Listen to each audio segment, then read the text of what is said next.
Call into the Neighbors Wealth Management Hotline now, 256-576-4977. That's 256-576-4977. Now, here's Scott and Drew. Welcome back in. Brand new live edition, Talking Ball, 97.7 ESPN, The Zone. Scott, Tyson, Drew DeArmond, and we are live from Bill Penny Toyota, sitting out here in the service department Monday through Friday, 7 a.m. to 7 p.m., and then on 7 to 7 on Monday through Friday, 7 to 5 on Saturday. They can service your vehicle, and the doors are open. They are off, and they are running as well. So if you need your vehicle service, come out here. Speaking of off and running, in just a little over 24 hours, both Alabama and Auburn will get fall camp underway. And yesterday, by the way, North Alabama, we told you they were on the football field and they got on there. They will be back on the football field today. They got started last Friday, went Friday, Saturday, Sunday. We're off on Monday. They're back on Tuesday. Yesterday belonged to Jacksonville State. Man, did you see that complex? Yes, and Rich Rodriguez yesterday. Rich Rod yesterday. This is how Rich Rod opened up everything yesterday. Typical first day. There were some good things and some things that was frustrating. The frustrating part is when you got to coach something over and over again. After about 4 or 5 times saying it, you're just defeating the purpose and you can't get on to the next item that you want to coach. So had to give a little lesson there. But other than that, I thought it was pretty good effort. Probably got a little bit better. That was how he opened. That's how he opened things up. And then apparently hydration is a big thing. A lot of guys come for the first time. How do you think they handled this being the fact that that's a good question. I think because most of them have been here in the summer, skill development, they had a little bit of taste of it. But when you're going against each other, it's still different. And, today was I don't want to say it's an easy day, but, it wasn't 90-some degrees. It was in the morning. It wasn't as humid as normal. So, we shouldn't have had anybody getting IVs today, and we got guys getting IVs. So there must not be hydrating well, must not be in the type of shape they need to be to play for us. Well, you know what they're doing. What are they They're all playing ESPN college football, whatever the hell you call it, EA 25. Everybody, I keep getting asked this question by all these people. And Mandy and John are playing it 24 hours a day. That's probably what these players are doing. Is that what they're doing? They're not hydrating. They're playing a damn video game. Because remember, you can be anybody. So some of these guys are in this game. You know what I'm saying? That's true. Being themselves. That's true. But that was Rich Rodriguez. You probably got a kick out of it. I got asked by somebody on X, "Hey, Drew, have you played the game yet?" And I said, "My brother's the gamer. I haven't played college football since Bill Walsh college football on the Sega Genesis." That's the end of it. No, I have not played. Have you played? I have. You have? Look, so my son called and said, "Hey, Dad, we've got to play this game." I've played it. Is your son a gamer? I wouldn't call him a gamer. Okay, then I'm not. That's not. That's just. He I'm buys. Just asking, does he? He buys the NBA. He buys the NBA game. The kids now. He buys the NBA game, and then he bought the college game. So he's like me. He used to be like me. Like when I was his age or even younger, actually younger, because I got out of it, after the Genesis really, and only just dabbled in it. I never really did Xbox or PlayStation, all that crap. But when I was buying them, right, pretty much all I bought was sports games. That's all he plays, except for maybe one of the Zelda games. So that's what your son does. That's all he plays. He plays a couple of the he plays the basketball one, or he plays So he and I are similar in the way we approached it. Yes. And the thing is he's in Oregon. Yeah. And I'm here. So my wife brought home one from the store for me to use. Bought it? She brought me one from the store to use. There you go. Of course, from the pawn shop. Yes. Yeah. And so you can sort of rent it. So yeah. And so we can play cross country. That's like when Blockbuster Music still used to be around, and you can just go rent stuff. Yeah, we call it renting or whatever. What they used to call it. Yes. Yeah. We have temporarily borrowed it. But anyway, that's basically what they used to do at all these rental places. They're just not. You don't really see them anymore. Yes, but anyway, that silver screen, was that what it was called? I can't remember. Oh yeah. Whatever. But that's Rich Rodriguez, Jacksonville State, or should say Jack State. Yeah, it's all over the building, man. Well, and they've got Mike. They've got it all. They've rebranded it Jack State. But anyway, Rich Rodriguez, that was his opening statement from practice. I should say post-practice yesterday, as Jack State is. Remember, they are now part of they are Conference USA. They've got full membership and everything. The NCAA approved it all, so they are good to go. But they are underway as well. So North Alabama is underway. Jack State is underway with fall camp. Alabama tomorrow will get underway at fall camp, and something new. We will hear from Kalen DeBoer at 11:30 tomorrow. There you go. I mean, that is even before the czar. That is different because we all remember that's about a half hour earlier though. Because remember, Nick Saban, a lot of times the first press conference of a week, it would be noon, so it would be right there. You'd have him coming on the czar show, and he would be coming on at noon. At lunchtime or whatever. We're just going to have a little earlier, and I'm sure we're still going to be carrying that live on 97.7 The Zone, Kalen DeBoer's first fall press conference. So going to be interesting because it's going to be something. Yeah, exactly. So I mean, it's fall. It's fall. It's officially fall camp, but liked hearing from Rich Rod. And again, I was on the campus of Jack State. I did not see this building. I did not get a chance to walk through it or whatever, but what a great facility that they got done. I mean, it's a football operations center. Is the best way that I would describe it. It's built there in it's built in that end zone. Yeah. They tore down the one building that was in the end zone. I don't want to say east or west. I lose my track, but in that one end zone, they tore it down, rebuilt something. They showed off the locker rooms yesterday. Wow. And my, oh my. Yeah. It's fantastic. Remember, you keep wanting to say FCS, but they've left that behind. No, they're FBS. Yeah. So, and they're they have a bowl win. Yeah, they have a bowl win. They have a bowl win. So there you go. They've got their first bowl win, and they're in the game. They are in the game. So the next big thing that'll happen is, and this is, when I say big, I mean monumental thing, is that Bank Independent Stadium over there in Florence for North Alabama will be the next thing that will be shown off. Once that gets completed. And boy, the renderings look great. Yes. Once that gets completed, that'll be the next big monumental thing for college football in this area, is when UNA gets their football stadium built. Now they've broken ground and they've got everything going that way, but that'll be the next big thing. That was the Josh Looney's biggest, accomplishment and what it was on his to-do list when he took over as AD, because this had to happen. For UNA to go to FCS and to compete.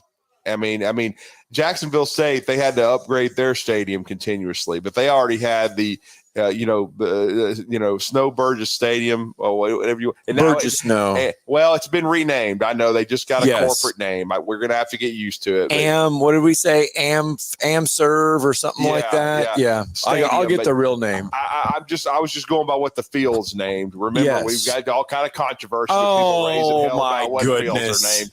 But I mean, I'm just saying that the facility's been renamed. Yeah. Give me a break. That's the word of the day yesterday, token. Well, we ain't talking about California token. No, we're not. And we're not talking about cameras that get you for speeding in other states. You know what? I'd be damn. I got a letter in the mail. I know. I got a letter. I thought it was Cannonball Run coming back from Florida. Maybe we hit some toll. No, so this we tried to get around all the tolls. Yes, we did. Very good job. I didn't realize there were tolls in Dallas. This was when I went back with for my family. Right. Back in Iowa a few months ago.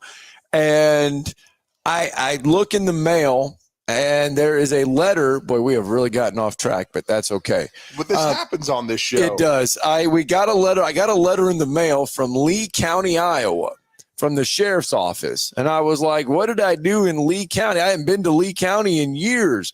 I've driven through it, but not been through there.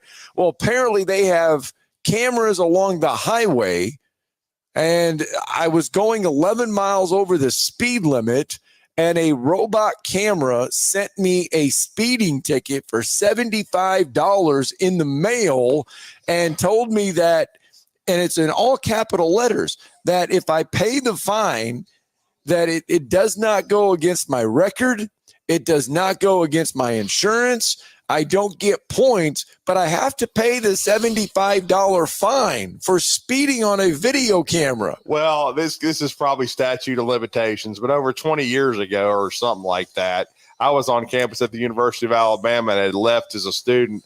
I parked on campus for 15 minutes, you know what I'm saying, in one of these parking lots. Yeah. And then I come out and I've got some $10 citation, says go by this blankety blank office and pay it. I'm not even a student. I just stick it in my wallet and forget about it. And then like 2 years later, I throw it in the trash. I never paid it. So I don't know what happens to those things when you have unpaid parking tickets or whatever. I don't know. Who knows? I don't know about this thing. I mean, my wife said, well, if it doesn't go on your insurance or your record, are you going to pay do it? what I did. Just put it in your wallet. I don't know what to, I mean, I guess I'll pay it just because you don't want to be in Iowa and all of a sudden get pulled over and they got a warrant for your arrest. Because I didn't pay a $75 video camera ticket. Your video camera ticket. I don't know.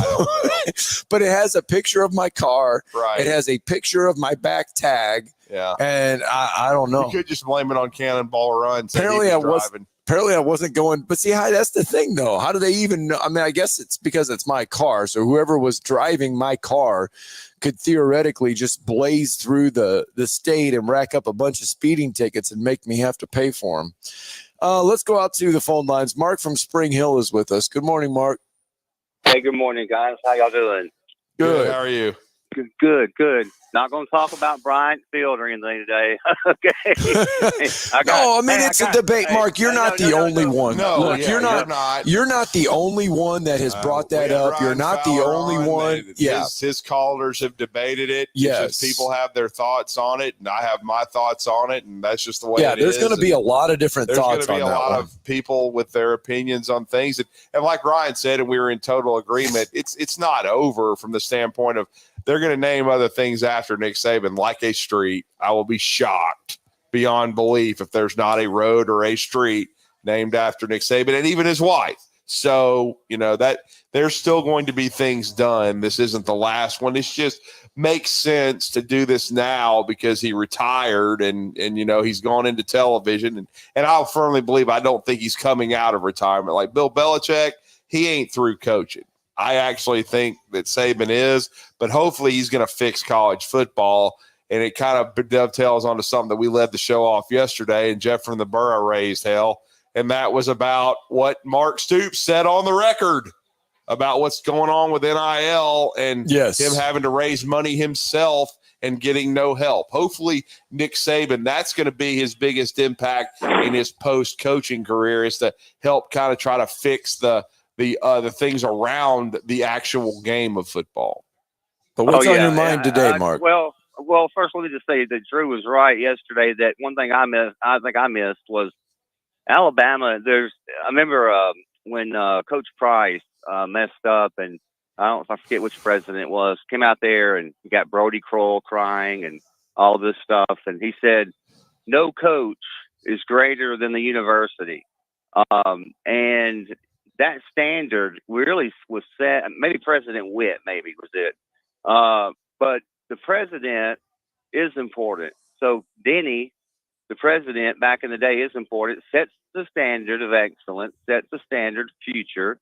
And the tradition of Alabama has to remain a pillar of the university. So if all those things are true, then what you said yesterday made more sense than what I said. I just wanted to make that crystal clear. I think I got caught up in more of today, more of the accomplishments that, 20 years from now, who knows? I probably won't be here at that, age-wise, but at the same time, there may be things that happen later in life. But what I called to talk about briefly was just this here. Do you not think that Alabama will be favored in every game, pending they continue to win, including the Georgia game at home? I think Georgia right now. I know you're going to weigh in. Georgia, I think Georgia stumbles early. Yes, if they lose to Clemson, I think it'll be a 2 to 3 point spread for Georgia. Yes, I think Georgia will be favored early. I think they've been favored by 4 or 5 early. But unless Georgia loses a ball game, which I don't anticipate, even though, look, Clemson's dangerous. Okay, now if they lose to Clemson in the opener in the Chick-fil-A / Aflac game, that we talked to Gary Stoken about, then yes, Alabama would be favored, Mark. But if Georgia is impressive, say they thump them by double digits, then I think Georgia will be a slight favorite. Which, if you back look at in February, Georgia was put as a 3.5 point favorite back in February for that game. And in parlance, Mark, that if it was reversed and Nick Saban were still the head coach, I think Alabama would be a 3-point favorite, and that's because of home field. But because Nick Saban is not coaching and DeBoer is, and they haven't seen him in a big game yet, though Scott will. He'll see him playing in the Cheese Curd Bowl over there in Wisconsin. In Madison, yes. Now, if Alabama's impressive in that, then that may shrink the spread. But I think it'll be a small spread for Georgia, but it'll be minuscule because when you're talking 3 points or less, Mark, that's basically almost a pick 'em kind of game. Yeah, right now, I'm looking right now, and I'm seeing 3.5 to 4.5, depending on the site. 3.5 is almost a pick 'em kind of game. Man. Well, hey, I'll close with this. I don't know a time in many, many years. I can't think of a single team that's come to Tuscaloosa favored. That's true. That's true. Ever. I can't think of anybody. I mean, there's been some good Auburn teams come. The Auburn has brought a team in 2010 that was good. And they weren't a favorite. I think the last time I can remember, Mark, and I apologize for interrupting. This is just my recollection. Would probably be LSU in Saban's first year in 2007, and Alabama had a lead in that game, but as you remember, couldn't hold it. And LSU went on to win the national championship. And that Alabama team was 6-2 at the time or something like that. I would imagine that LSU team was a slight favorite, but it was kind of close to what we're talking about with this Georgia game. Hey, how about the one where LSU won the championship in 19 with the game that they came in and pretty much whipped, got us pretty good. And they won the title. I think Alabama was a favorite in that game, though, because Alabama, if you remember – I believe they had only lost one game, Mark. And I think at night, because remember the second loss was that 48-45 Iron Bowl loss. Remember, because it was a shootout at the OK Corral. Right. I think that, or either, let me correct myself. I think Alabama and LSU were both undefeated. So I think Alabama was a slight favorite in that game. And then LSU won it, as you know, and went on to go 15-0 and win the national championship, and has done nothing since. Thank you, guys. Appreciate it. Thanks, Mark. Well, they keep taking pot shots at Alabama, saying they're slipping, and they're not going to be where they were before. But let's be blunt. Oh, was that Matt Moscona took one the other day about Moscona, that. I know, but he went off the other day about Alabama and Kalen DeBoer losing recruits. I know he probably went off again. I understand that. Yeah, and I love Moscona. He's as good as there is, smooth as silk. Yes, but he and T-Bob have had some PTSD going on because they've been through many heartbreaks. And that was like the perfect season for them, man. Yes. Whiskey and wine was all getting drunk in ecstasy. It wasn't getting drunk and saying the F word. All right, 7:19. Can't say that on this show. Tuesday morning, we're live from Bill Penny. You can't especially say it here at Bill Penny Toyota. We have got to get our first break in. When we come back, let's talk a little Major League Baseball, shall we? Got a little bit of getting back together. Yeah, and I'm gonna play some music that I know from a show that Bailey has never seen. Uh-oh. We'll explain. It all goes back to the Braves next. You're listening to Talkin' Ball on 97.7 ESPN, The Zone. We're all clear this morning, traffic-wise. Had that one right near Scottsboro. It should be clear now. Everything else looking good. You be careful. Maybe we can keep it that way. Dr. Sandman has the Somnodent, a safe, insurance-approved alternative for snoring and sleep apnea. Dr. Randall Sandlin, 350-CARE. Captain Nick in the Valley Skywatch Traffic Center.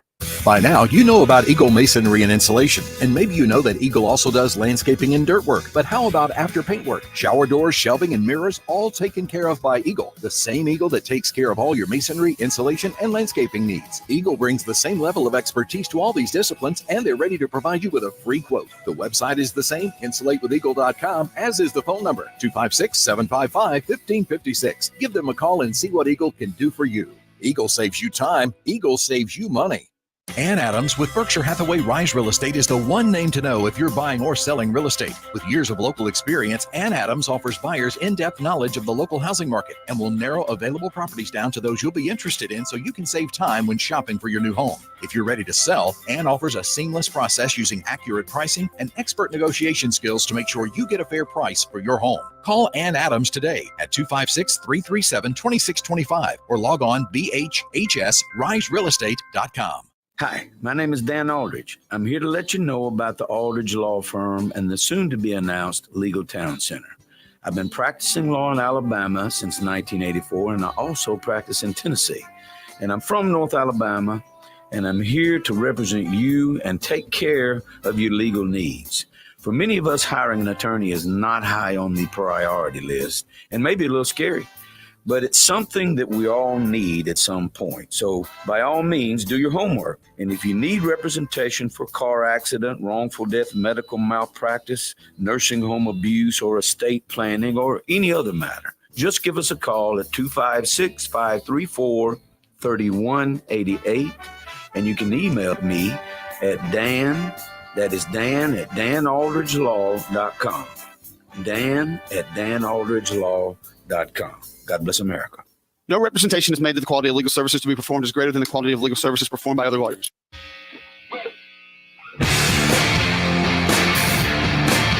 Welcome back.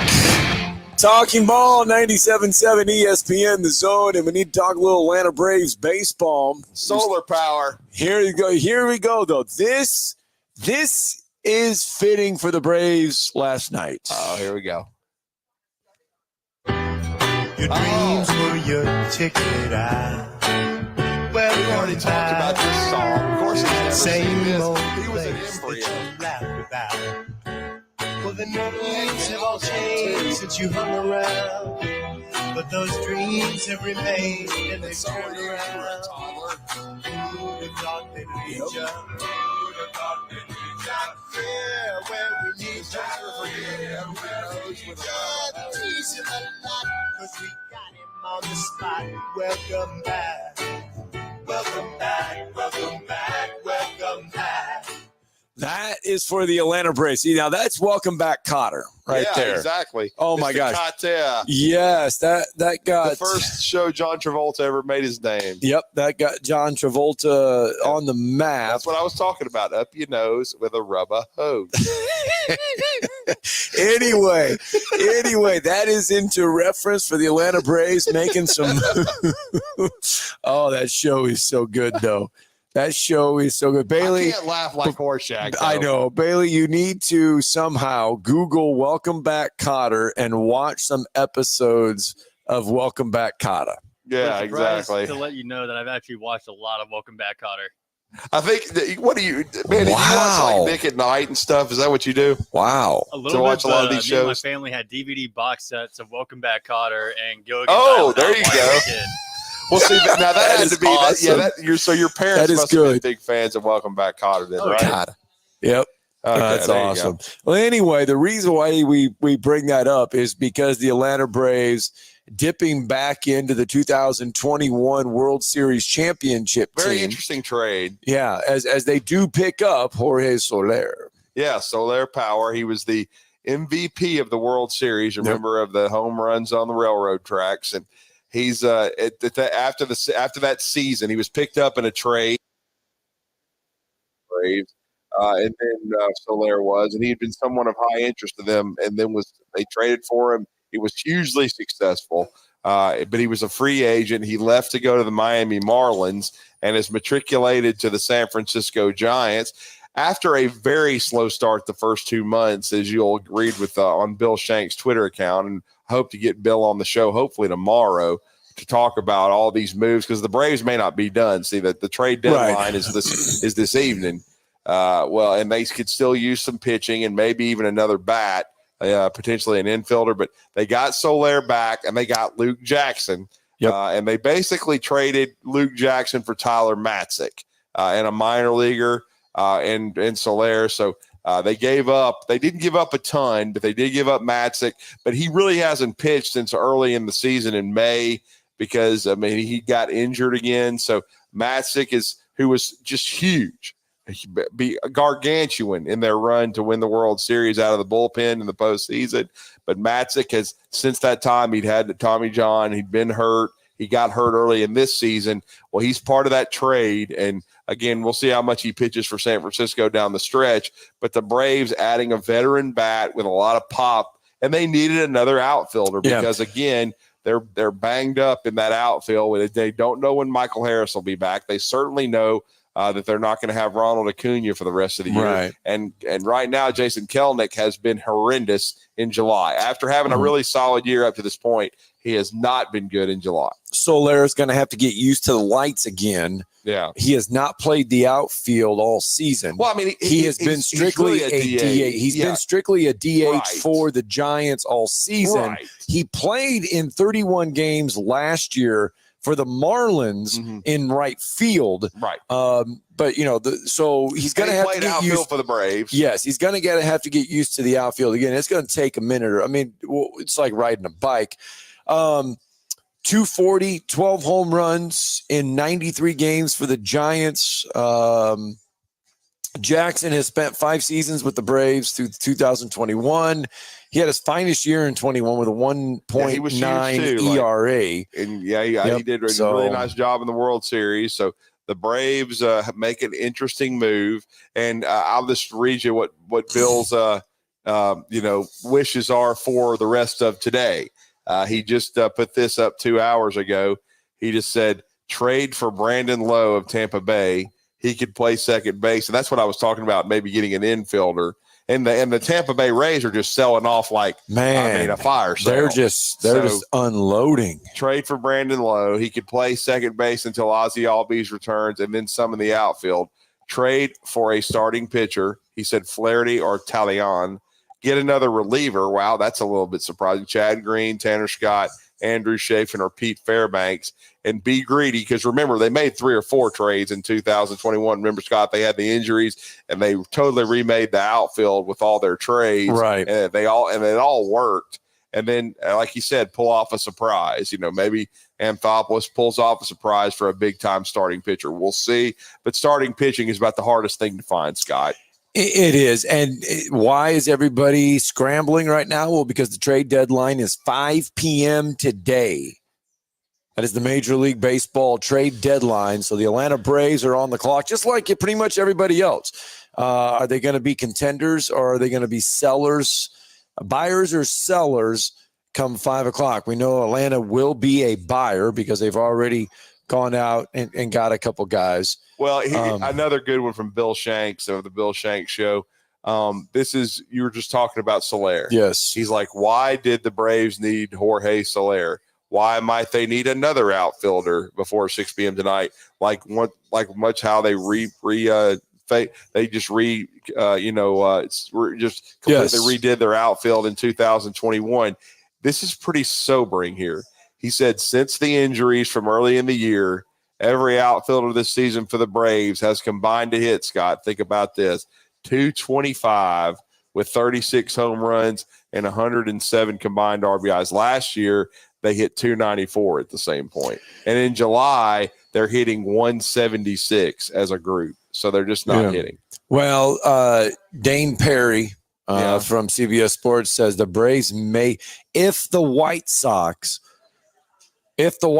decide to trade lefty Garrett Crochet, The Atlanta Braves may have interest in him, a left-hand pitcher from the Chicago White Sox. He's the number one pitcher for the White Sox. Yes. And the thing that would be exciting about that, if the Braves, they would have to give up something significant. But the one thing that's exciting is he would be under team control for at least one more year, and he's wanting a long-term contract. And the thing that could trade out there is the fact that Max Fried likely is going to walk. Okay? Right. But if you get Crochet, then you at least have someone to take his place. So we'll see if that happens. That was mentioned yesterday.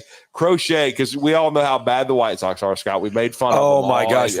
We can still make fun of them because they are on a horrendous pace to becoming the worst team ever in Major League Baseball. They are 27-82 right now. Good Lord. And they have a minus 221 run differential. Run differential all at the start of the season, man. They are a minus 221 in run differential. They have just 27 wins.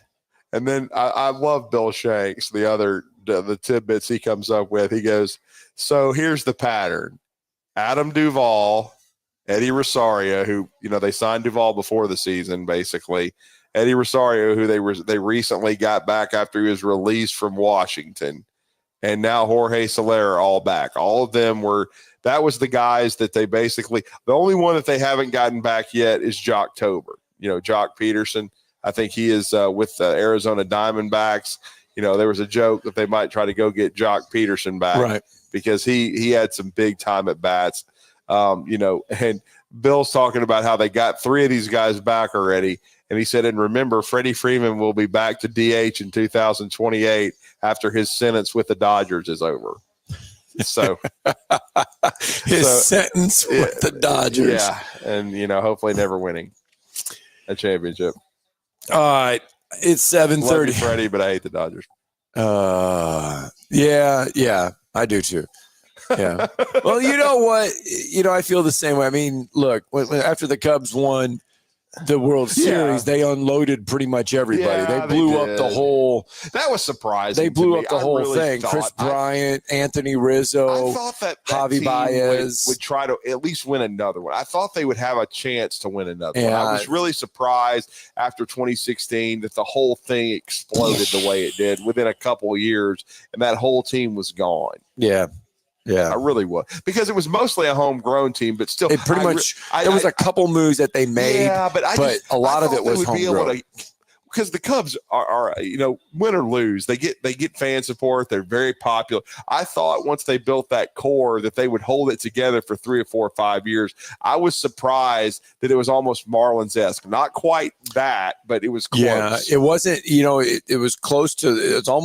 It wasn't as bad as when the Marlins won the World Series that one year. Just got rid of everybody within 6 months. Yeah, bam, the whole team was gone. They just basically bought Wayne Huizenga. Yeah. Remember, just basically bought a team. I think it was 97, and they just they bought a team and then just sold it as soon as they won the World Series. Yeah.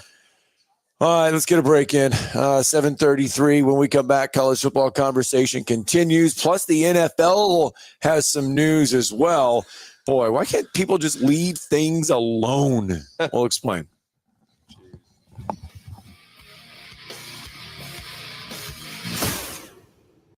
You're listening to Talkin' Ball on 97.7 ESPN, The Zone.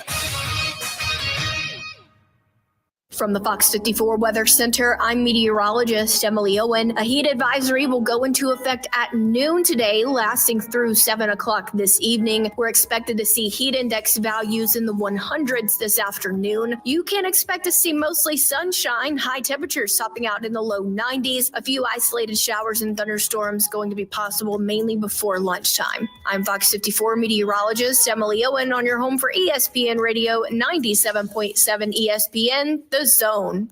We're running all clear this morning. Traffic moving along nicely, and we don't have anything on the board accident-wise. No stalls or traffic signal headaches to report. You be careful. Maybe we can keep it that way. Officers, construction workers, and first responders put their lives on the line every time they step on the roadway. You can make it safer for them. Slow down or move over. It's the law. Captain Nick in the Valley Skywatch Traffic Center.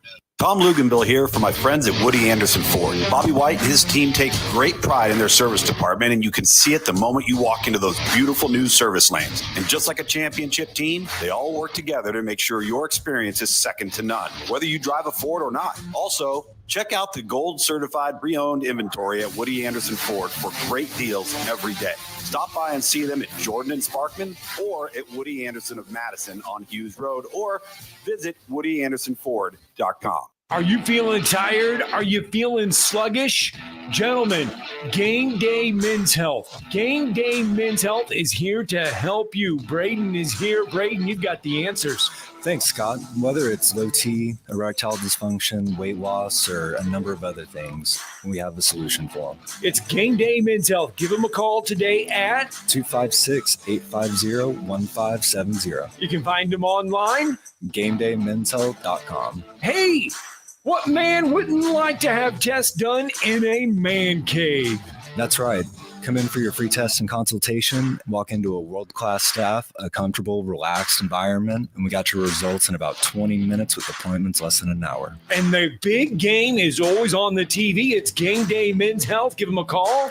256-850-1570. You can find them online at GameDayMen'sHealth.com/Huntsville/The Zone. Hey folks, Bob Baumhauer here. We're extremely proud that Baumhauer's Victory Grill has been serving Alabama for 43 legendary years. Our motto is legendary fun, legendary food, and we strive to make every dining experience a special one for all of our guests. Our menu features delicious, always fresh and scratch-made in-house recipes. And of course, our award-winning wings and sauces. And don't forget, our happy hour and halftime daily specials cannot be beat. Baumhauer's Victory Grill. Legendary fun, legendary food.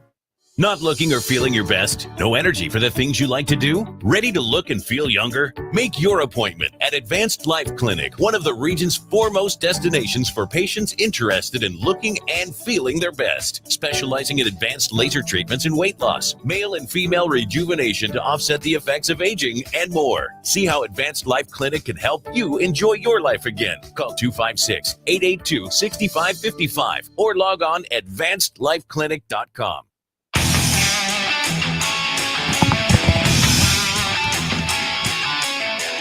Hi, welcome back. Talking Ball, 97.7 ESPN, The Zone. Scott Tyson, Drew DeArmond, Tuesday morning, live from Bill Penny Toyota, sitting out here in the service department, where Monday through Friday, 7 a.m. to 7 p.m., and then Saturday, 7 a.m. to 5, they can service your vehicle. It is Bill Penny Toyota service. Let's go out to the phone lines right out of the break. Sean is with us. Good morning, Sean. What's up, dude? Oh, not much. Hey, I've always liked Cole Kublik's takes, especially for an Auburn guy. But this morning, they on their YouTube channel, they put out Cole. I liked everything he said. He said that Alabama don't even have a top 3 roster in the SEC. How in the world is that? Okay, who did he have as the top 3? Did he give them? I mean, of course, we know Georgia. Georgia and Texas and Ole Miss. Ole Miss. Yeah, he put Ole Miss's roster above Bama's. I mean, there's no top to bottom. There's no way. I mean, Ole Miss is getting a lot of hype, man. They're going to have to prove it to me. They always gag. Well, of course. I mean, Texas always gets a lot of hype. Last year's the first year that they've done anything with it. Right. I would agree with that. You probably heard your. Go ahead, change them. Yeah. If their schedule had been different and they'd have played Alabama in week 8 instead of week 2, I don't think they would have even made the playoffs. That's a good point. I mean, we talked about it yesterday about how they actually, after they beat Alabama, didn't play really good football for a while, but we were able to come out flat and still win because of the Bush League conference they were in. Well, they can't do that in the SEC, so that's going to be really interesting. No, they'll go. I mean, they can go play Mississippi State and get their butts spanked if they come out flat like they did against what was it, Houston? Kansas? Yeah, we looked at Houston. some of their games. We looked at a lot of their games yesterday during the break, and there were three or four games last year. I was wrong that about Texas, Baylor, but Scott was talking about Iowa State and stuff in games, that they could. TCU. TCU. They gave up. So here's the thing. Yeah. Texas either started off slow last year and was be up like 6-3 or trailing 6-3 or up 10-3 or a 10-7 at the break. Well, like we were and talking they would about go up Wyoming, big. I think it was 10-7 or Yes, something. but they gave up, or they would give up 20 to 21 points in the fourth quarter. Right. And let teams back in it.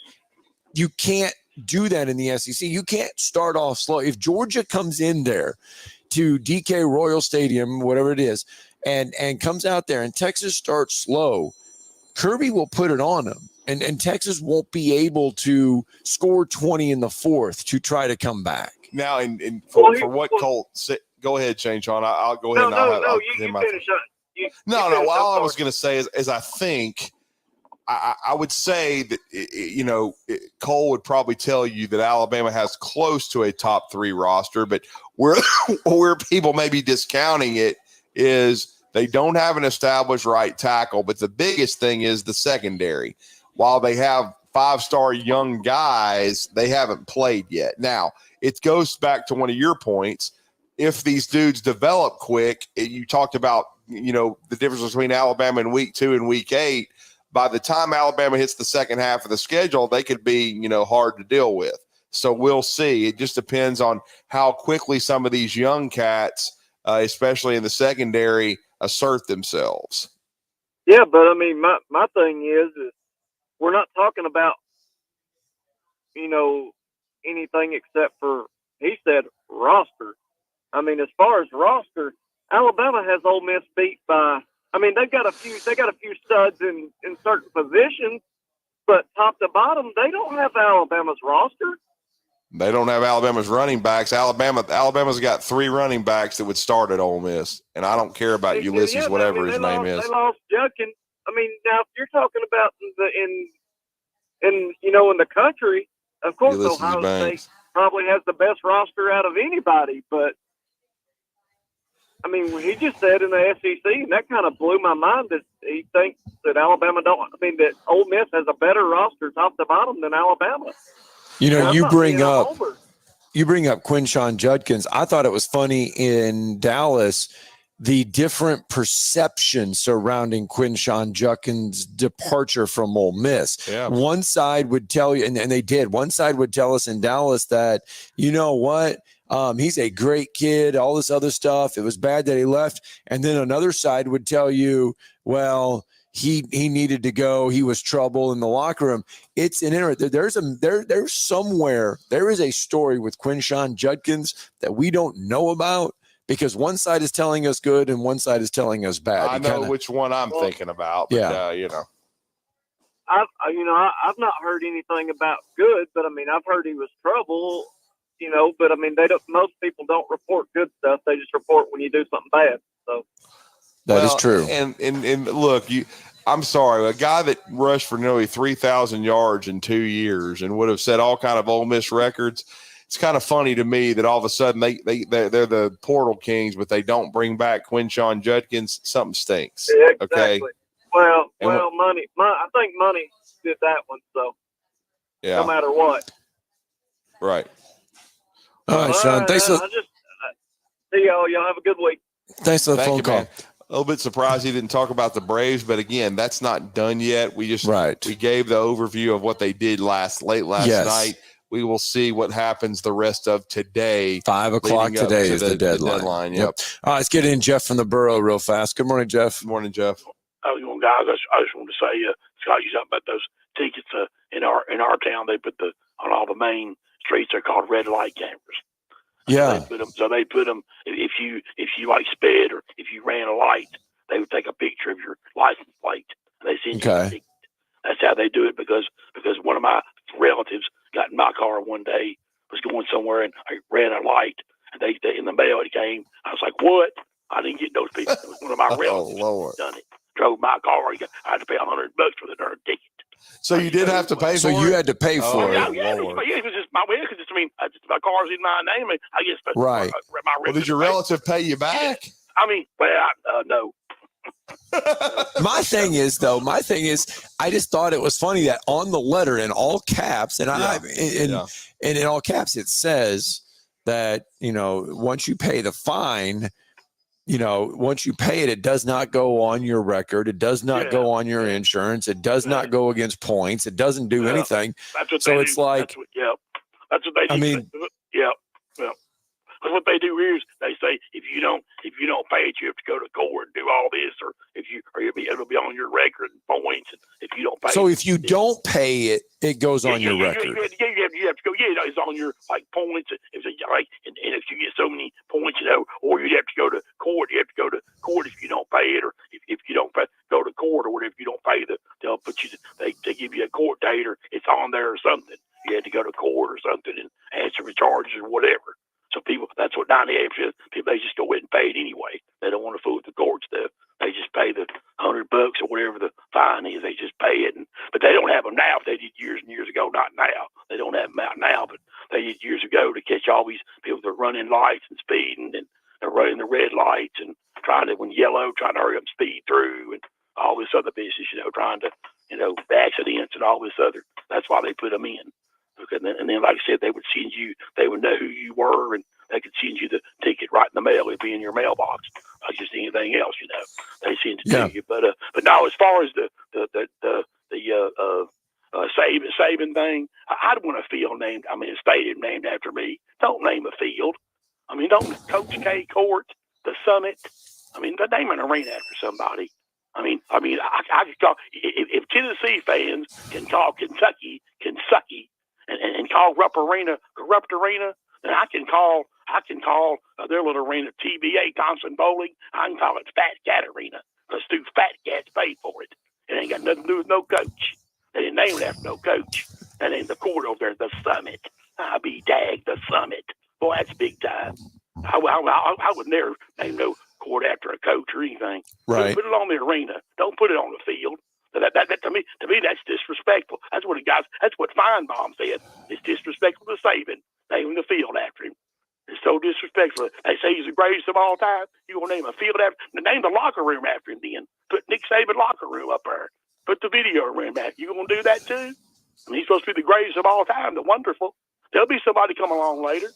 He's great for his era. He's not the greatest of all time. You have to compare all these people. You can't compare Wilkinson, Schembeck, or all these other coaches. He's not the greatest of all time. I'm sorry.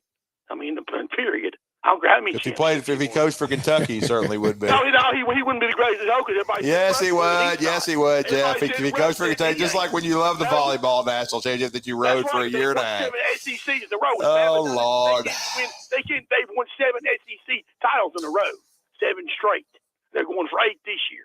The greatest Kentucky football coach in history is Coach Paul Bryant. He also happens to be, along with Nick Saban, the 2 greatest coaches in college football history. Yeah, he might, but he hadn't won any championships, brother, and he's never going to. There you go. Get it in. He's never going to, ever. Well, the Get it Braves won't win one this year either because they got Jorge. Hey, Jorge. Those Braves. Well, who knows? Probably not, Jeff. They don't really have a healthy enough roster, but All right, Jeff. Thanks for the phone call. Did he just really say Nick Saban's not the greatest of all time? Yes, he did, because he didn't coach at Kentucky. Stupid is as stupid does. Wow. He did agree with Feinbaum, which is kind of alarming. But, of course, I don't agree with Feinbaum's take. All Feinbaum did was say it to get clicks. All right, 748. Let that sink in. That may be the dumbest take we've seen. Disrespectful, my ass. Give me a break. Come on, man. I just wonder the pulse of everybody out there. I just wonder the true pulse. Actually, Jeff Brett made one good point in the phone call. Look, they called it Tennessee the Summit, the court. Yes. Coach K Court. They didn't name the arena after him. It's Cameron Indoor, and it's Bryant-Denny Stadium. It has been for almost 50 years. You could argue that Coach K was one of the better basketball coaches. He's the best since John Wooden. Okay. And they did not rename Cameron Indoor Stadium. Think about Pauley Pavilion. It's John Wooden Court. I'm just telling you, they do that a lot with coaches. It's called wake up, everybody. That would, you know what? That is a great point. It is not the John Wooden Pavilion. That's something California did right? Yeah. I mean, come on. They had the Grateful Dead there many times. Ask Bill. God rest his soul. He wouldn't remember that. Oh, no, actually, he did. He remembered all the Grateful Dead concerts. Oh, no. He went to thousands. That he did. All right, let's get a break in. We've got to get one in at 7:49. When we come back, we're going to take care of hour number 1 live from Bill Penny. What do you got now? We'll talk about it during the break. You're listening to Talkin' Ball on 97.7 ESPN, The Zone. We're running all clear this morning. Traffic moving along nicely, and we don't have anything on the board accident-wise. No stalls or traffic signal headaches to report. You be careful. Maybe we can keep it that way. Officers, construction workers, and first responders put their lives on the line every time they step on the roadway. You can make it safer for them. Slow down or move over. It's the law. Captain Nick in the Valley Skywatch Traffic Center. T-minus 3, 2, 1. There's a new, more convenient way to gear up with the Trash Pandas. The Trash Pandas store on Hughes Road has all the hottest Trash Pandas merchandise. Plus, enjoy free Trash Pandas morning autograph sessions before each Saturday home game through August. It's in the Hughes Plaza Shopping Center near Just Love Coffee. We'll see you at the new Trash Panda store on Hughes Road. Let's rock it! You need a lawyer and pick up the phone. I'm attorney Gary Lackey. When you call for a lawyer, where does that phone ring? My phone rings in my office. I'm attorney Justin Lackey. My phone rings in my office too. So does mine. I'm attorney Jennifer Lackey. And when you've been hurt and need help, we're the ones who take your call. The Lackey Law Firm. The Lackey Law Family. 1-800-4RIGHTS. No representation is made that the quality of the legal services to be performed is greater than the quality of legal services performed by other lawyers. When the biggest names in aerospace, financial services, and electronics needed office and manufacturing space in Huntsville, they called Samples Properties, and they've been doing it for over 40 years. When Huntsville first began to grow, so did Samples Properties. You can trust your business to Samples Properties and their deep knowledge of the commercial real estate market in Huntsville and Madison.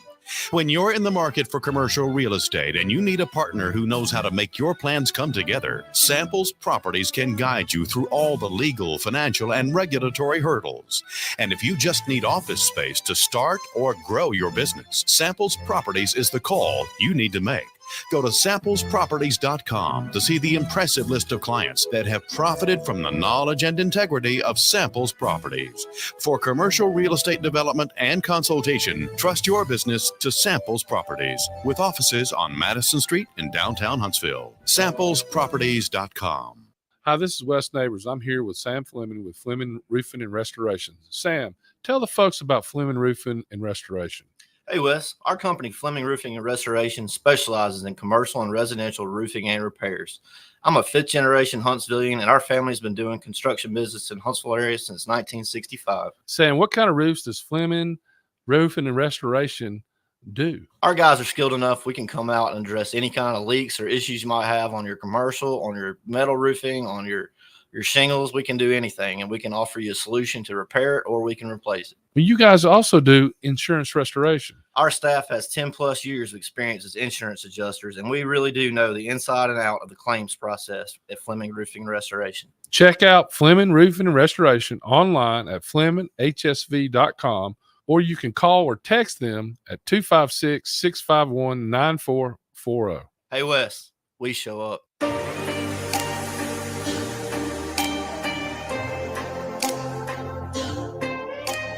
Scott Tyson, Drew DeArmond, 7:53 on a Tuesday morning. We're live from Bill Penny Toyota. It's been a rather entertaining show so far. Jeff from the Borough took it to a whole new level right before the break. Yeah. with course. probably the most I'm idiotic take we've it's heard. You know what's so funny? He just does it to get a reaction because I think he does. How many months has he had to say this? I mean, Nick Saban retired in January, and this is the first time I can remember him saying it on the record. And that being said, for those that did not hear the last You'll segment, hear it a lot. Jeff from the Borough has said that Nick Saban was not the greatest college football coach of all time. Yeah. That there were others, and he used Bo Schembechler. He mentioned Bo How many Schembechler national in there. championships did Bo Schembechler win? And who else did he mention? Ara Parseghi? Did he mention Bud Wilkinson? Oh, Bud Wilkinson. Okay. Had that long winning streak at Oklahoma. I think 47 games, something like that. Yeah. I mean, that was great. Yeah. But in terms of national championships, there was nobody better than Nick Saban. No, I mean, literally, he has the record for national. Okay, I'll just get a rise out of him. He's a better football coach than Adolph Rupp was a basketball coach. Okay, you can stick it up your big blue butt. He's supposed to be the greatest of all time. That, wonderful. There'll be somebody Adolph coming Rupp along was one of later. the greats. I'm He's not great saying he for his wasn't, era. and he He's deserves to have his greatest name of all on Rupp time. Arena. But I mean, look, Adolph Rupp in his day had a great impact on college basketball. There's no question. But he's not John Wooden. He's not Coach K. And Coach K doesn't even have his name on an arena, okay? I'm sorry. But, Coach K won it in a more difficult era. No question about that. So, and again, he had a bigger impact on collegiate athletics than Adolph Rupp. You mentioned Big Blue Butt. This is the only thing that comes to mind. Is this the Smurfs? Yes. Okay.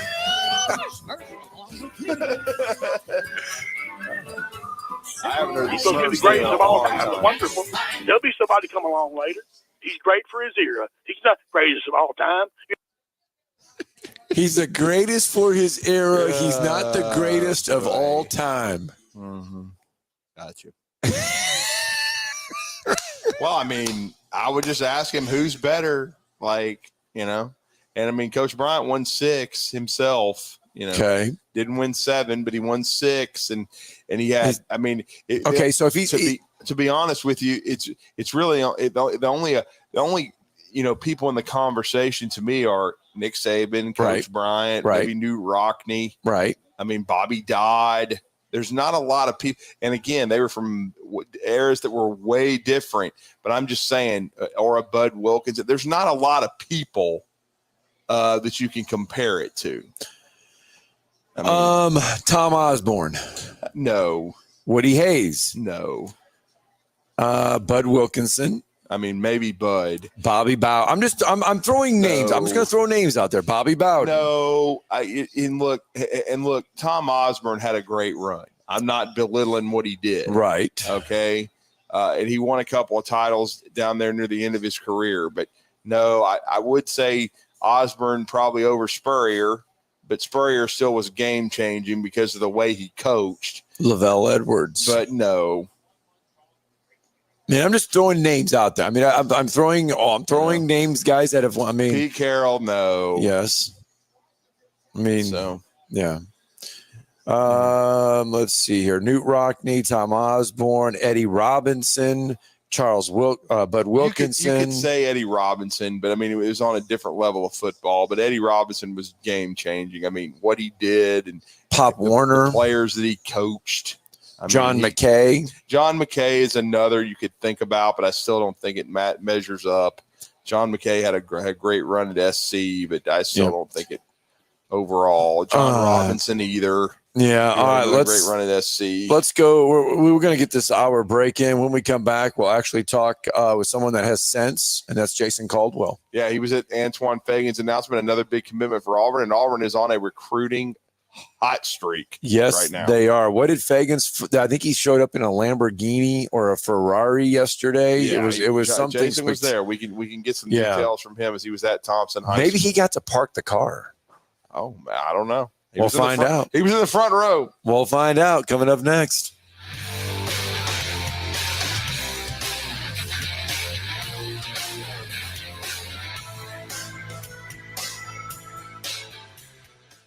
This is Brent Musburger's VSiN Action Update on 97.7 ESPN The Zone. Check out VSiN's catalog of original podcasts, daily and weekly programming to keep you in the know when you're on the go.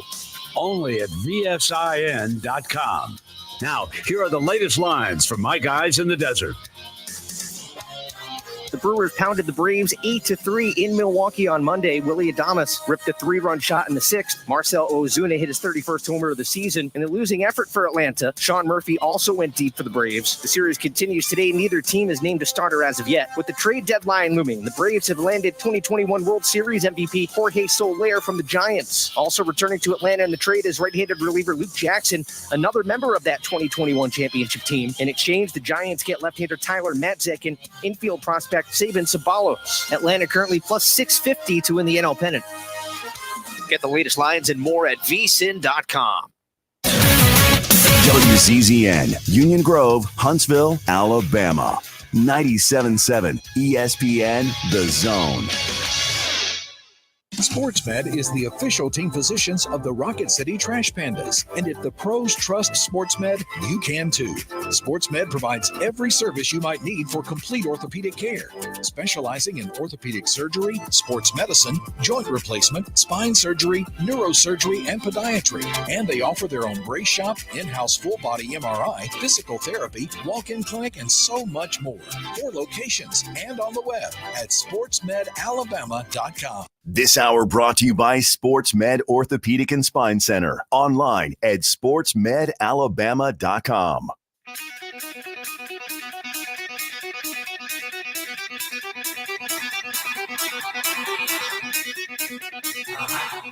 Welcome to Talkin' Ball with Scott Tyson and Drew DeArmond. Call into the Neighbors Wealth Management Hotline now, 256-576-4977. That's 256-576-4977. Now, here's Scott and Drew. It is hour 2 of Talking Ball, presented by SportsMed Orthopedic Surgery and Spine Center, dedicated to providing care that improves lives. 256-881-5151. You can call SportsMed Orthopedic Surgery and Spine Center to get an appointment. If not, just call us. We'll help you get in. Why not? We will take care of you. The official training providers for the Trash Pandas, the Rocket City Trash Pandas, and the UAH Chargers. So if they're good enough for the professionals, they should definitely be good enough for you. The Auburn Tigers, the month of August, usually in the state of Alabama, is the hottest month, usually temperature-wise. That is, it can be warm, it can be hot.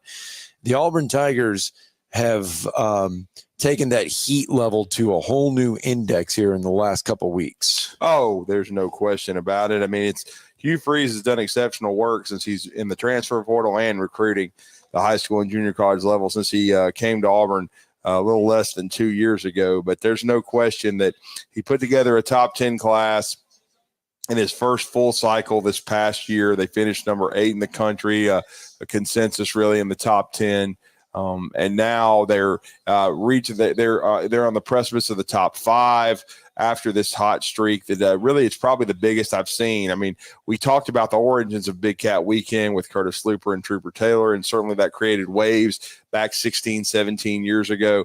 But this hot streak is probably the biggest I've seen at Auburn in many, many years. And we'll get the perspective of someone that's covered the Tigers for 25 for Inside the Auburn Tigers and now Auburn 24/7.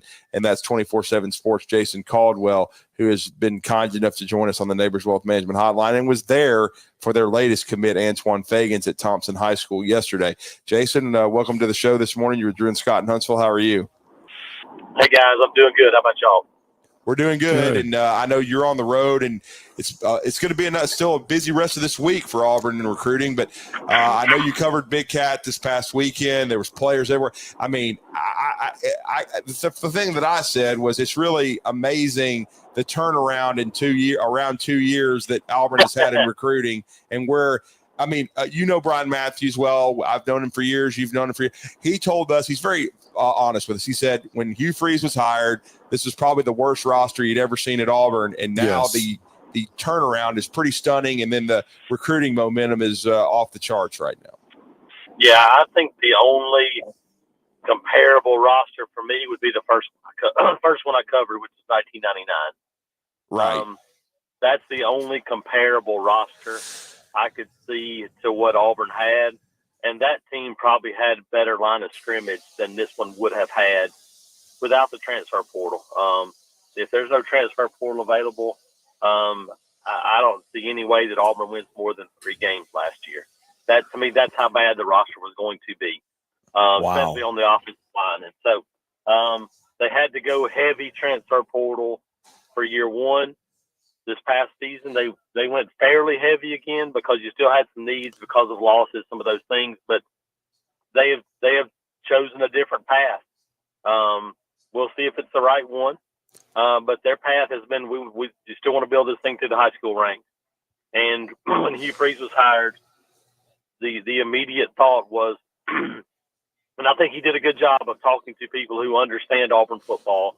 He had obviously, him and Gus Malzahn, close. He had known, he knows Gus well, but he also knows this part of the country well, and knowing how important it is to keep guys at home. And so I think that's been a focal point for them, is to recruit the state of Alabama really hard. Obviously, you're going to recruit Georgia, and you're going to recruit parts of Florida and some of those things. But in my lifetime, every good Auburn football team has been built around kids from Alabama and Georgia. That's just the way it is. And I think that's going to be the way it's always going to be.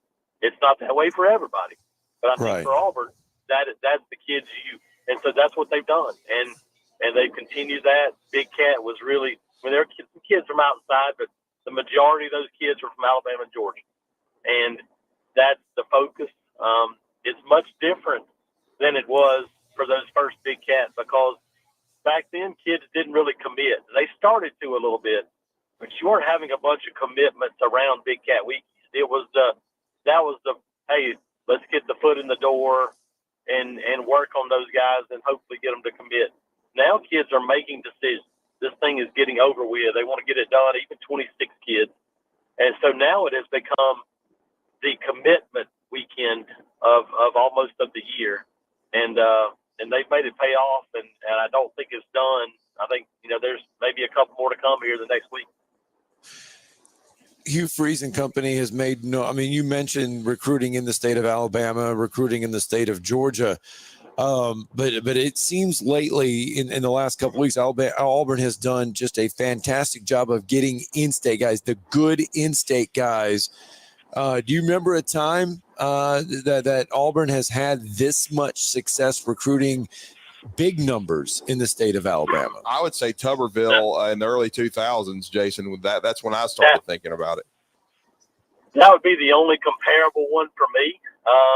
But the difference was then there might be 5 or 6 legit Auburn, Alabama SEC guys in the state at that time. The depth of the state of Alabama is much different now than it was then. So that's why I think it's probably at a much different level now, because there's a lot more of those guys in Alabama than there were in 2002, for example. In 2002, you might have had 5 or 6 guys, and then you might have had an Adelius Thomas that slipped through the cracks and went to Southern Miss and became an NFL player. But now you look, and there's legit SEC-level guys. You're talking about 15, 20, 25 maybe. There's more of those guys than there's ever been before. So to look at it and to go, even then, I don't know that Auburn would have been in a position where if they were to get a guy like Jared Smith Saturday, that you could ever say Auburn had 8 of the top 10 players in Alabama for a given year. I'd have to go back and look, but I don't know that would have ever happened before, at least not in the modern era of rankings and recruiting prospects, that kind of thing.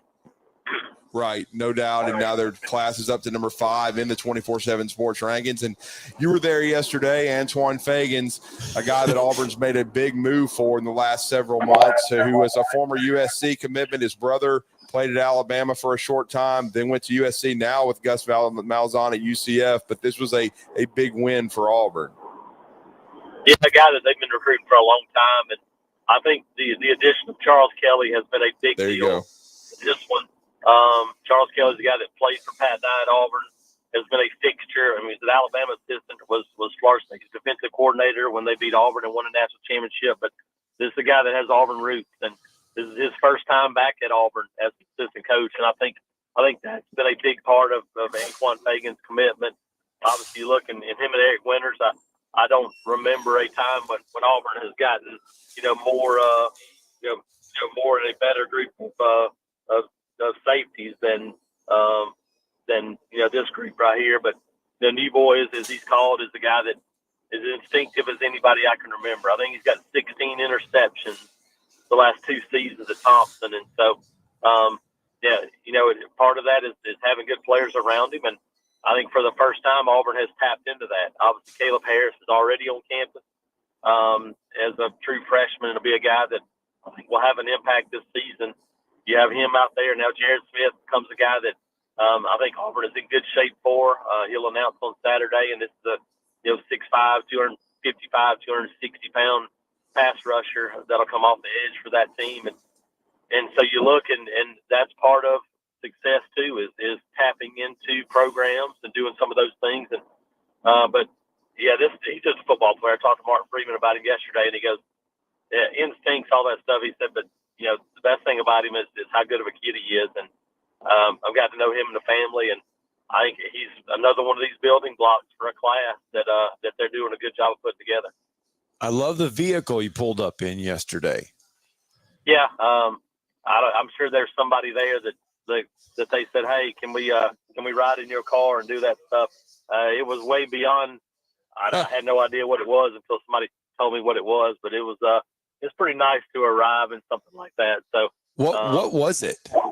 I think it was a McLaren or whatever. I think that's what somebody said. One of those. Okay. So yeah, it was somebody. I mean, I'm obviously somebody else because there was another guy riding with him. And when he got out, that guy took back. So yeah, I guess somebody let him drive it up to his announcement and be a part of it. But yeah, it's pretty nice.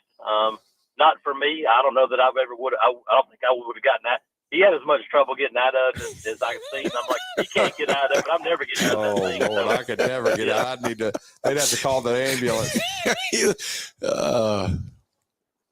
Well, Jason, I know you talked about Smith.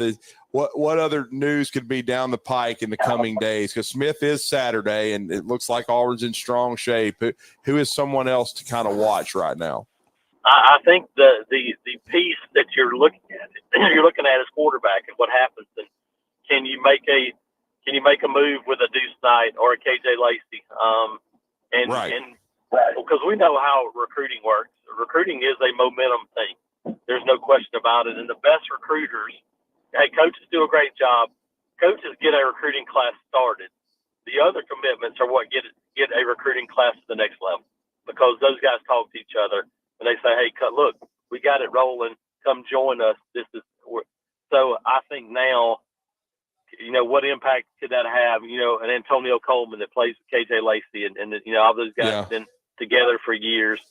Deuce Knight, who now the Alvin Hendersons of the world and Eric Winters and now Fagan's talking to those guys. Can you push? Because that's what finishes off a class, is to get a quarterback of that caliber, somebody like that. So we'll see what that looks like. A couple of guys still out there, and obviously some guys they're still recruiting. Babalola, one of the top offensive tackles in the country, that Auburn is in a top 3 for him. I think Auburn in a much better position than maybe national folks might realize, and we'll see. You push through. You were to grab a couple more guys like that, and I don't think you can get to 1, but I think you can get to 3 or 4. And if you do that, then man, that'd be it's pretty crazy to see the difference in the talent level and the potential talent levels for these 25 and 26 Auburn Tigers than it was just a few years ago. Yeah, and I can't remember the last time, because Alabama's still consensus the number 2 class, when they both had top 5 classes, but we've both seen the basketball programs now become top 15 programs nationally. And it's what I've said yesterday on social media. People want to talk about their Auburn's hot streak, and Alabama just got off one in recruiting. Look, this is a true rivalry. People want to talk about it. That's why I think it's better than Michigan and Ohio State. First of all, it's in the same state, and it's a true rivalry. Now, Michigan has finally started beating Ohio State, but a true rivalry is when there's give and take. And even though Auburn's roster has not been in great shape. The last 2 Iron Bowls in Auburn, it took Alabama with miraculous finishes to have a chance to win the games because Auburn nearly won. Yeah, and then that's the thing. I mean, like you look at it and go, like Auburn hasn't given itself a great opportunity to compete away from home against Alabama and Georgia the last few years. But at Jordan-Hare Stadium, they've still been able to compete. And now you start to get closer from a talent level standpoint. And then you go, okay, now go compete on the road. That'll be the test this year is can you go compete in Athens and in Tuscaloosa and make it games there. And if you do that, then you go, okay, now you're in even better shape when you get it home next year. So, that's it. I mean, there's no question. And I've said it before to you guys. I mean, Nick Saban is the greatest college football coach probably of all time. But it wasn't because of X's and O's. Now, he's a good X and O coach. But it's because he understood. It's because he understood how important it was to get the best players on his roster. That's why he's the greatest, because he understood it's all about the players. Because hey, Nick Saban's first year in Tuscaloosa, they didn't go 13-0 and win a national championship. Did he get better as a coach? Yeah, but he was pretty good then. He'd already won a national championship. He understood, well, I got to get better talent. And Hugh Freeze understands the same thing. You can do all you want to about X's and O's, but until you load up with players and you're able to compete 45 to 45, it's not just 11 on 11. You better have a bunch more of those guys. Until you get to that point, it's hard to compete at the top level in the Southeastern Conference. And Jason, before you go, I respect your opinion so much, and we know Auburn's going to start fall camp tomorrow. Yes. What are your biggest storylines, maybe top 3 that you're following for Hugh Freeze in year 2 that need to develop for Auburn to make that jump to, I think, an 8-9 win team this year for me? I've got Auburn making that jump, improving and winning a bowl game, making a run, and having a much better season than they've had the last 3. So what's the keys in your mind?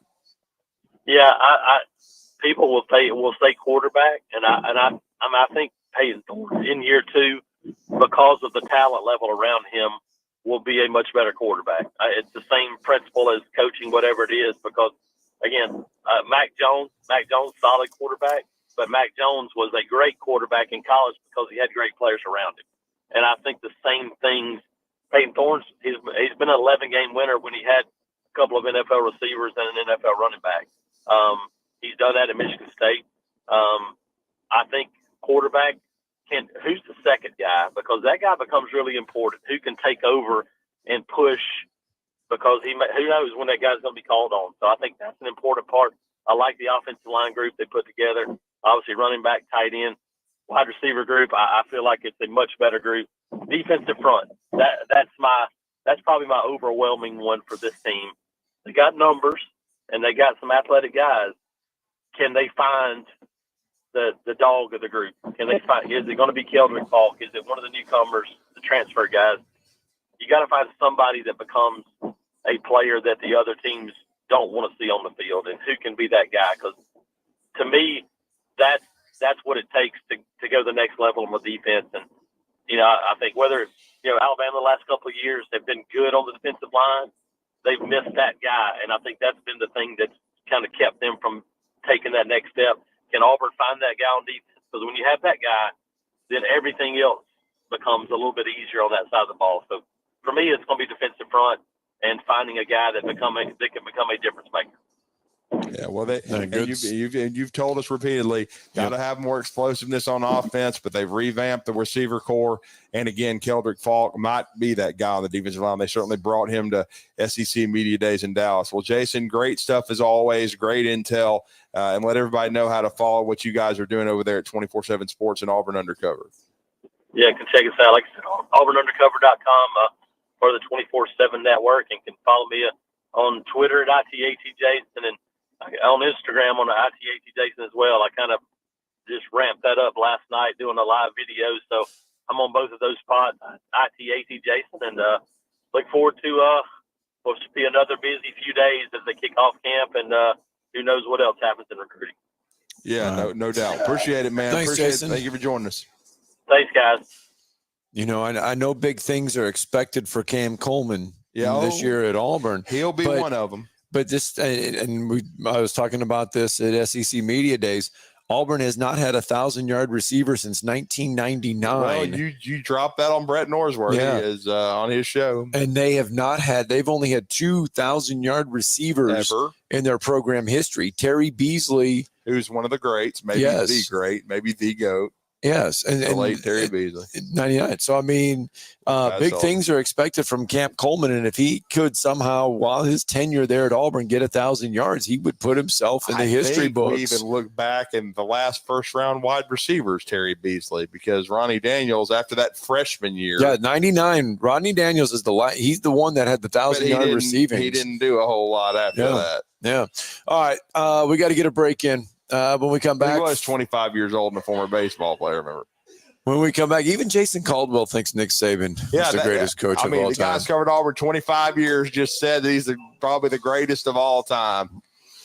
Let's get a break in, Funny shall how we? Things work out. Talking Ball 97.7 ESPN. By the way, okay. You're listening to Talkin' Ball on 97.7 ESPN, The Zone. Got a wreck at Airport and the Parkway. It's going to be on the lane coming from Airport to go northbound on the Parkway access road. That one is being reported as an injury type. And we may have 172 eastbound between Epworth and Moore's Mill. Not sure where on Chapman that one's going to be, but that one is being reported as an injury type as well. Snelling needs an experienced accountant in Decatur. It's a growing company with great benefits. Snelling, the area's best companies hire talent. Huntsville.snelling.com. Captain Nick in the Valley Skywatch Traffic Center. You've got to experience Toyotathon at Bill Penny Toyota. They've got the selection with over 700 new Toyotas to choose from. And they've got the extras with Bill Penny perks and a 10-year unlimited warranty. So get on over to Bill Penny Toyota today and experience Toyotathon. Bill Penny Toyota in Huntsville and online at BillPennyToyota.com. Bill Penny's Toyota 10-year unlimited warranty is valid through the 10th year of ownership. Valid on new vehicles only. See dealer for details. Since 1986, Full Moon Barbecue has been cooking quality meats low and slow over a hickory wood-fired pit. From ribs and wings, brisket, turkey, catfish, and sausage to the best butts in town. If you're planning a holiday or a birthday party, Full Moon has a large banquet room. And Full Moon is ready for your next catering or tailgate. Just call us and we'll take care of everything. 256-713-0070. Full Moon Barbecue on the Parkway next to Costco. The best little pork house in Alabama. Next time you're online looking for landscaping inspiration, open Instagram and check out Southern Gent Landscaping. They can help make your yard your dream outdoor oasis. Southern Gent Landscaping can handle it all, from landscape maintenance and installation to irrigation and hardscapes, even AstroTurf. Turn your yard into a landscape you'll be proud to show off. Call Southern Gent Landscaping at 256-509-6088. 509-6088. Southern Gent Landscaping. Professional landscaping performed with satisfaction guaranteed. Are you feeling tired? Are you feeling sluggish? Gentlemen, Game Day Men's Health. Game Day Men's Health is here to help you. Braden is here. Braden, you've got the answers. Thanks, Scott. Whether it's low T, erectile dysfunction, weight loss, or a number of other things, we have a solution for them. It's Game Day Men's Health. Give them a call today at 256-850-1570. You can find them online. GameDayMen'sHealth.com. Hey, what man wouldn't like to have tests done in a man cave? That's right. Come in for your free test and consultation, walk into a world-class staff, a comfortable, relaxed environment, and we got your results in about 20 minutes with appointments less than an hour. And the big game is always on the TV. It's Game Day Men's Health. Give them a call. 256-850-1570. You can find them online at GameDayMen'sHealth.com/Huntsville/The Zone. What's happening? What's happening? What's happening? What's happening? That's another old song. Sitcom. It is. Yeah. Just real fast. I know they did this during the off season, but right. It's now, now that we are getting close to the start of the NFL season, College football, we know they're having some rule changes this year. 2-minute warning. There's going to be helmet communication. One offensive player, one defensive player will have communication in their helmets. So, I mean, college football is doing it. Did you know that in the NFL that you can only now do onside kicks in the fourth quarter? What? Yeah, and the team trailing has the opportunity to declare an onside kick to the officials. Only the team trailing now can do an onside kick. Yeah.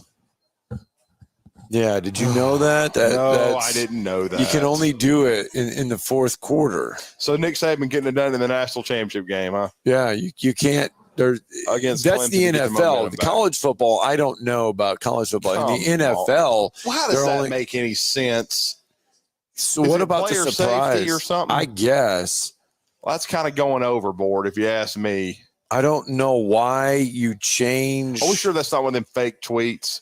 No, this was. I'm reading the rules from the NFL football operations. I'm just saying, all that fake stuff they put on Facebook and stuff. Yeah, this is not all them fake quotes. This is not fake. This is something that when you sit down and watch the NFL, this is something that the college football has been copying the NFL a lot lately. We talked about the 2-minute warning and all that kind of stuff and the helmet communicate. I hope they don't copy that because that's just dumb. The team must announce intention to kick an onside kick ahead of time. Just think about it. Nick Saban did against Fatimus Maximus in 2007 in Bryant-Denny Stadium to start the game. Right. And it set the tone for the whole game. And it says onside kicks are illegal before the fourth quarter. So what if you just wanted to surprise someone right out of the gates? You can't do it. That's dumb. I mean, just stupid. You can't do it anymore. And in the NFL. Good Lord. Maybe. Smart news, though. It is. And then apparently today could be a big day for the University of Michigan. Well, what's happening? Well. Are they getting sanctions revoked? They could be getting something. Okay. It's not something that you want to get in the mail. You're talking about NCAA stuff? Yeah, the NCAA is reportedly set to issue its notice of allegations against Michigan for its impermissible scouting scandal. Oh, that stuff with the fool that they're making the documentary on. Yeah, right? the level 1 violations for Connor Stallions, wild stallions, like in now Bill and Ted. According to Chris Ballas of the Wolverine.com, it's it's 24/7. Yeah, the NCAA could seek to ban Michigan from the postseason for 1 or 2 years. Oh, well, that's just stupid, especially 2. It's not expected to be this year if they do that. Well, then you know what will happen. The transfer portal will be runneth over. Yeah, they can't go to the post. That's stupid. Michigan's appeal is unlikely to be heard by the infractions until 2025. The way to hit them, if you're going to hit them, it's not going to be. This basically is useless. I mean, this is useless. They ought to if they just smack them with some NIL fines or something and be done with it. Just let them go to postseason. This is just so dumb, especially in this climate. No, it is, and it's that's what everybody's laughing. It's like really you're gonna send the letter of intent. You're gonna send this now, and this it's not going to mean anything.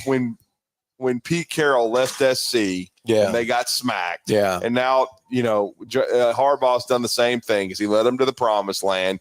They're not going to do anything to that. We know that, nor should they. Yeah, they're not going to vacate wins. They're not going to vacate a national title. I don't think they should be banned from the postseason for 1 or 2, especially 2. Yeah, that's kind of come on, and not even 1. I think just slap them with some NIL fines so they collect. I know the collectors are separate from the blah blah blah of the universities, but just you could find a way to affect them in the portal, cut their portal visits down, cut their ability to add players. They'll still be good, but don't penalize the guys there already and then open up Pandora's box where everybody's going to go in the portal.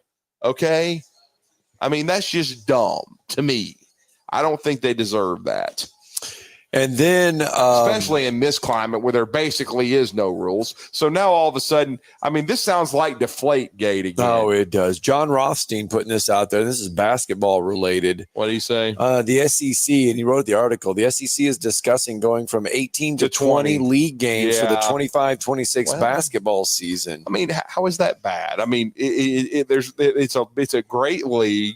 It creates interest. Right. I don't think it's necessarily bad to have 20 games. They play 18 right now. And keep in mind, they play 18. They're adding Oklahoma and Texas. And it's the only power conference that does not play 20 times during the league play. The ACC, the Big 12, the Big 10, the Big East, they all play 20 conference games. But remember, the SEC only plays 8 conference football games as well. So they do hold that distinction as well. So now they hold the distinction of playing less conference games on the hardwood and less conference games on the gridiron than any other of the major conferences. Let's get a break in, though, shall we? Real fast. Got rid of some of that. Oh, we got Jeremy. Let's slip in Jeremy real fast before the break. What's up, Jeremy? Hey, guys. Look, only thing I could come out of this whole Michigan thing is that, and it goes back to the Pete Carroll thing too. In the NCAA, you can do whatever you want to do to make your team good, and then when you get caught, you can just leave and go take another job and go to the NFL or go do something else and not get punished. And that's where that's always been my problem with the NCAA. If you're going to punish somebody, punish the people that did it. You know, don't go after these kids that had nothing to do with it. You know what I mean? Like, you're going to go in and you're going to punish kids that are freshmen this year, and they're not going to get to go to the playoffs, or they're going to get hit with this or hit with that, or kids that want to go to school at Michigan might not get to go because they don't have the scholarship to get them there. I mean, that just stuff like that just kills me when it comes down to it. And it's like, just go out and punish that's like if I went and stole something from you and wanted to get away with it, I would just go and do something else. You know what I mean? It's stupid. It's like, what's the logic in any of this? And then it reminds me, when I ask that question, there is no logic to the NCAA, and there never has been any logic to the NCAA. You are absolutely correct. Thanks for that phone call, Jeremy. Sorry to keep it short, but we got to get a break in. He is absolutely right.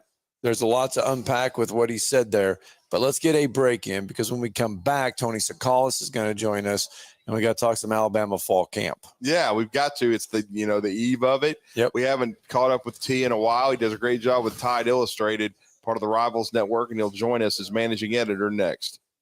You're listening to Talkin' Ball on 97.7 ESPN, The Zone.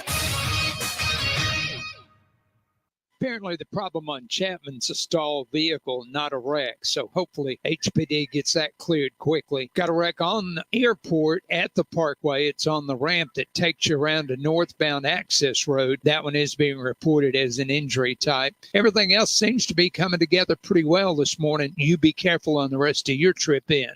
No hose, no mask. You can ask Dr. Sandman, that's Dr. Sandlin, for the medically proven benefits of the Somnodent for sleep apnea and for snoring. Dr. Sandlin, 350-CARE. Captain Eck in the Valley Skywatch Traffic Center. Listen to Talkin' Ball with Scott Tyson and Drew DeArmond. He's great for his era. He's not the greatest of all time. You have to compare all these people. You can't compare Wilkinson, Jim Becker, all these other coaches.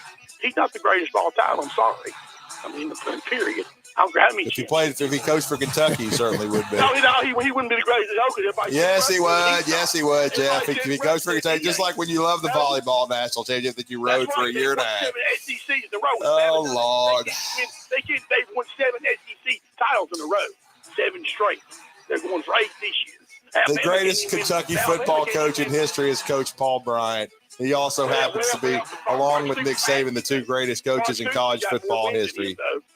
Yeah, he might, but he hadn't won any championships, brother, and he's never going to. There you go. There you go. Get it in. He's never going to, ever.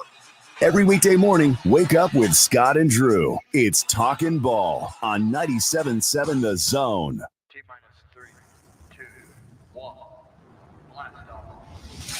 The Trash Pandas want to help you raise money for your organization. Local nonprofits can enroll in a Trash Pandas ticket fundraiser. Organizations receive a minimum of 20 ticket vouchers at a discounted rate. The vouchers are sold at face value, and the organization keeps 100% of the proceeds up front. No deposit is required. For details, visit trashpandasbaseball.com.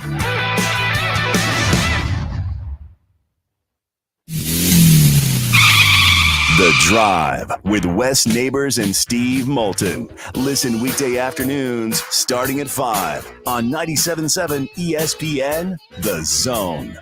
It's perfect.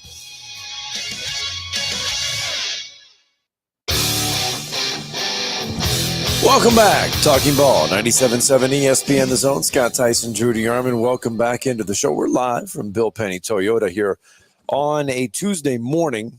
And coming up tomorrow, we mentioned it at the top of the show. We mentioned it in hour number one that we will hear from Kalen DeBoer tomorrow after Alabama's first fall camp practice. And that means it is fall camp season. And a lot of things to talk about, a lot of things to there are plenty of knowns as far as Alabama football goes for fall camp, but there are several unknowns that we don't know. Yeah, no question about it. And we're going to catch up for the first time in a while with one of my favorite guys. He's the managing editor for Tide Illustrated, which is part of the Rivals Network. He will be there tomorrow, front and center, when Kalen DeBoer opens fall camp and, of course, speaks to the media, and that will be Tony Tsoukalas. And he is going to talk some Alabama fall camp with us right now on the Neighbors Wealth Management Hotline. T, welcome back to Huntsville with Drew and Scott. How are you, sir? Morning, Tony. Hey, how's it going, guys? We're doing good, man. Good. I mean, you've been around this beat. You graduated from the university. You pretty much joined it straight out of college, and you've been to multiple places, and you were you followed the majority of Nick Saban's run in Tuscaloosa. How surreal is it? I know you covered spring ball, but now we're here for the first fall camp. Pretty interesting that Nick Saban won't be strolling up to the podium tomorrow. Yeah, it's totally different. You know, I came to Alabama from Houston in 2008, and that was so I went 8-12 at Alabama, and then I joined the beat, you know, in 2016, but I was in and around it for a lot of times in between that. So yeah, like I basically got to experience the whole Nick Saban era, and I didn't really even know Alabama football until getting to college. So I've only ever known the Nick Saban era. It is kind of different to see Alabama have a different head coach. It was weird during SEC Media Days. It's been, you know, just kind of as expected, kind of strange. But I think Kalen DeBoer's done a great job of taking over, and everything he's done this offseason has pretty much hit. So I think Alabama's in good hands. As strange as it is to see no Nick Saban, I think you're still going to see a successful Alabama. I think they made the right hire there. Well, once they step on the field tomorrow, it all becomes about football. And I know we're still going to say, well, this is Kalen DeBoer's first, whatever, down the road. But tomorrow, finally, it all becomes, I know we had spring football, but it all becomes about football tomorrow. It all becomes about the 24 Alabama team. It all becomes about the guys on the field. So tomorrow, when they come onto that field, I know it's just shorts and helmets. But what is some of those things that Alabama fans are going to want to pay attention to for fall camp? Yeah, there's a few, you know, position battles I think that could be pretty tight. You know, I mentioned them in my column over the weekend, but I think, you know, cornerback is going to be really tight. You know, obviously, Damani Jackson's going to get one of those spots. But I think it'll be a tight competition between Deshaun Jones, the Wake Forest transfer, and Xavier Brown, the five-star true freshman. I think, you know, that's probably, you could almost flip a coin. Both those guys, you got the experience from Jones. I think you've got a higher ceiling from Xavier Brown. So that'll be something I'm watching. Right tackle, I think, is going to be really, you know, kind of razor thin when it comes to the competition there. You've got, you know, Elijah Pritchett, who worked at left tackle during spring camp, but then you've got Wilkin Formby. Seems like he has a lot of momentum. Miles McVay was there during the spring. So one of those three guys, I'm assuming that Cade Proctor is going to eventually slip back into his left tackle role, but he still has to earn that. You look at there's a few other ones like the Husky role between, is Devontae Smith going to be completely healthy? And if so, can he kind of cement that role? If not, do you look at, a Red Morgan, a true freshman, to maybe step in that spot, or perhaps Cameron Howard, the Charlotte transfer? So there's a few of those battles, to keep an eye on. Like you said, they're not going to be decided on day one, so we're not going to really see like a definite answer to any of those tomorrow. But it will be nice to kind of begin keeping an eye on some of those spots.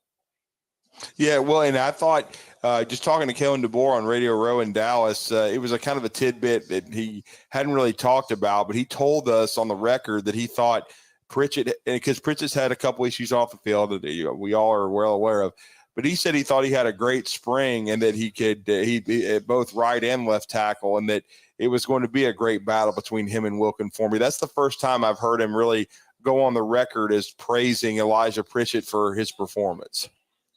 Yeah, I think so. I mean, I've also, like I said, I've also heard him, say some nice things about Wilkin Formby as well. Yeah, he did. Yeah. That's the one thing I think, Drew, though, is, I find it interesting. Alabama had all of spring camp pretty much knowing that, Caden Proctor was coming back.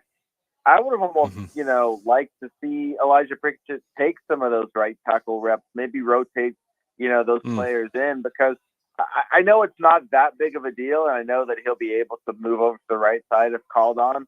But I would have liked to see him kind of get more of those reps at right tackle just to get him used to moving on that side if that's what he wants to do. I think that could be a slight advantage for Wilkin Formby. That being said, I don't think it's necessarily rolls out Pritchett if they want to move him. These guys can play either side. I just thought that was one interesting thing that they did in the spring. I was kind of waiting for them to kind of move him to right tackle a few times, and they didn't really do that, or at least from what I heard and saw. Is the running back room a good depth position for Alabama this fall? Oh, certainly. I don't think you're going to have – it's really hard to get more than three people significant touches in a game, because at that point, if you have quality backs, you've got to feed them a little bit more. But yeah. I think you could maybe see, a three-headed monster. I think you're definitely going to see two, right? You're going to see Justice Haynes and Jam Miller take on the bulk load of those carries. But you saw what Richard Young can do during the 8A game. He's a really hard runner. And all three of those guys can do just about everything. It's not like a thunder lightning situation where you have, one big back and one really, small, fast back. I think all three of those guys, they can catch out of the backfield. They run hard. They can make plays in open space. So it might be just feeding the hot hand. It's going to be interesting to see how Kalen DeBoer kind of handles those reps. But I think that you'll probably see all three of those guys make some kind of an impact this fall.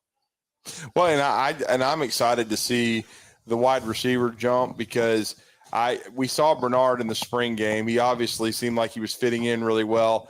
Well, you guys will get your first, look at Ryan Williams at Alabama.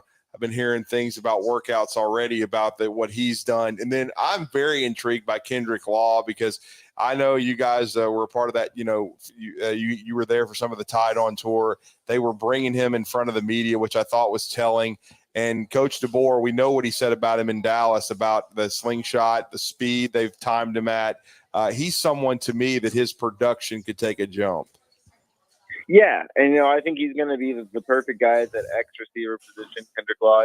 But you can play him out there on the perimeter. I think he can beat off press coverage, and obviously if he's running as fast as Kalen DeBoer said he was running, then he'll be able to be a deep ball threat as well. But I think he's a guy that you can stick in the slot too if you need to out of a package. I mean, they put him at the backfield, so he's kind of a Swiss Army knife in terms of where you can line him up. And I kind of expect Kalen DeBoer to use him kind of like that Deebo Samuel role where, they kind of plug him and try to confuse defenses by finding a lot of scenarios to get him the ball. Jeremy Bernard is somebody you mentioned too. I'm in a string of overhyping Alabama transfer receivers. I did it with Burton. I did it with Blake Benson. So I'm kind of cautious about that. That being said, I feel like Jeremy Bernard is better than both of those two guys. So I could really see Jeremy Bernard being a 1,000-yard receiver. Now, me saying that probably is the kiss of death on that guy's career. But I'm really high on him. I think, if I had to pick a go-to receiver for Alabama, I'd pick Bernard. And I think he'll probably be working out of that Z role.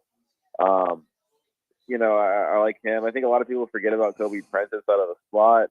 Right. Alabama's got a really good, I think that quartet of those three starters plus Ryan Williams is just elite. It's going to be hard to find. There's not necessarily like a go-to star at the moment of those four, but I think all four of those guys could be, they won't all be 1,000-yard receivers, and maybe not even two of them will be, but I think all four of those guys have the ability to be 1,000-yard receivers. And I think it's a really deep unit. And by the end of the season, I think, you won't be saying that there's no stars in the unit. I think at least, a couple of those guys will probably develop into, household names. One of the things that's going to take a little bit to get used to, I know we saw a little bit of it in the spring, is not seeing Coach Nick Saban work with the defensive backs during practice. He was very active in doing that. Talk about the defensive side of the ball, a little bit of different look there. Yeah, especially on the edge at pass rush. So in the secondary, there's been a lot of talk about how, that's the one question mark of Alabama's defense. And it's true, but not so much from a starting perspective. I think if you just look at Alabama's 5 starters, so if you go, let's just go like Deshaun Jones. Let's give him the starting job from Wake Forest. You've got a returning starter in him, Damani Jackson from Southern California, returning starter. I mean, in terms of started last year, not for Alabama, but Devontae Smith, the guy that, probably would have started for Alabama last year if he was healthy. And you got Malachi Moore and Keon Sabb, who both have starting experience at the safety position. So, they're fine if everyone stays healthy. I think that 5 right there is really strong. It's when you get into the depth of the secondary, there's, it's just all freshmen and sophomores. And that's where it gets kind of scary for Alabama is there's not that experience. So, when people talk about that being the question mark, it's really in the event of injury, which, you almost have to plan for in an extended season. But, I think that, on the surface, Alabama's secondary concerns maybe aren't as, big as publicized. I think that will come into play, when an injury comes through. If you look at the front 7, I think it's the reverse. They're so deep. I mean, they're deep at that linebacker, the inside linebacker positions. You got one of the best duos in Deontay Lawson and Jahad Campbell. But then I think Justin Jefferson, Jeremiah Alexander, and then you saw what Justin Okonkwo did during 8A.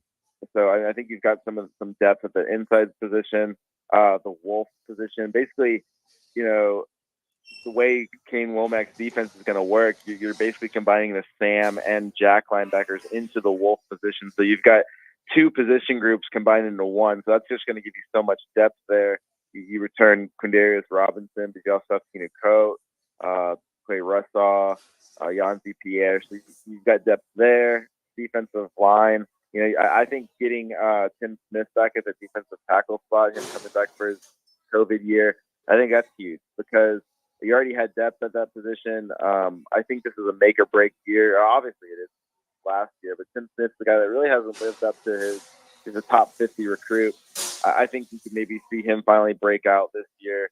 You've got Tim Keenan, that bandit position. You've got Jamarian Leachman, Texas A&M transfer, LT Overton. So there's just a lot of depth, right? It's kind of almost like the wide receiver position where there's not necessarily that go-to star name, but you got a bunch of people that could develop into that at some point this fall.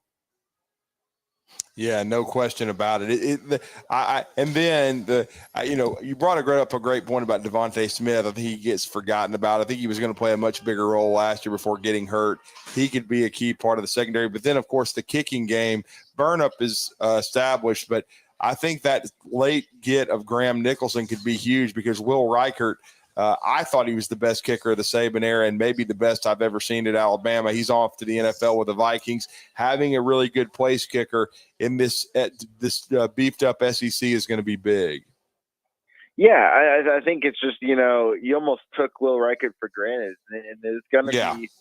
It was going to be jarring without him, and now it's not. At least you got yourself another year of having a very steady, reliable kicker, which it's just like such a luxury, and it's something that eventually Alabama's probably going to have to deal with, just an average college kicker like the rest of college, like the rest of the nation's had to. But they won't be doing that this year. I think they've got the best kicker in the nation. This is obviously a guy that beat out Will Reichert for the Luke Rose Award last year. He only missed one field goal attempt. So Graham Nicholson's a great addition. And then, you talked about James Burnup, but look at the strides he's made. This will be his fourth year playing American football, and he's one of the best punters in the nation now. And, he's improved his average every single year. And now he's, getting a lot of hang time on his kicks in addition to getting extra yardage on his kicks. So I think that's another thing. From the special teams perspective, Alabama's going to be one of the best teams in the nation. You look at what Kendrick Law can do in kick return, and they've got several punt return options as well. So I think that I think all around from the special teams that could be one of the things that it's really something not a lot of people are talking about, but that's a huge strength for Alabama. Really is. Well, going to be great stuff starting tomorrow. Tony Tsoukalas, Tide Illustrated, part of the Rivals Network. Let everybody know how to follow you, man. Yeah, the site's TideIllustrated.com, or you can go to alabama.rivals.com. Take you to the same spot. You can follow me at Tony_Tsoukalas on X, and you can follow us at Tide Illustrated on X as well. Appreciate it, sir. Thanks, Tony. Yep. You guys have a good one. Let's get that break in. Going to wrap it all up next.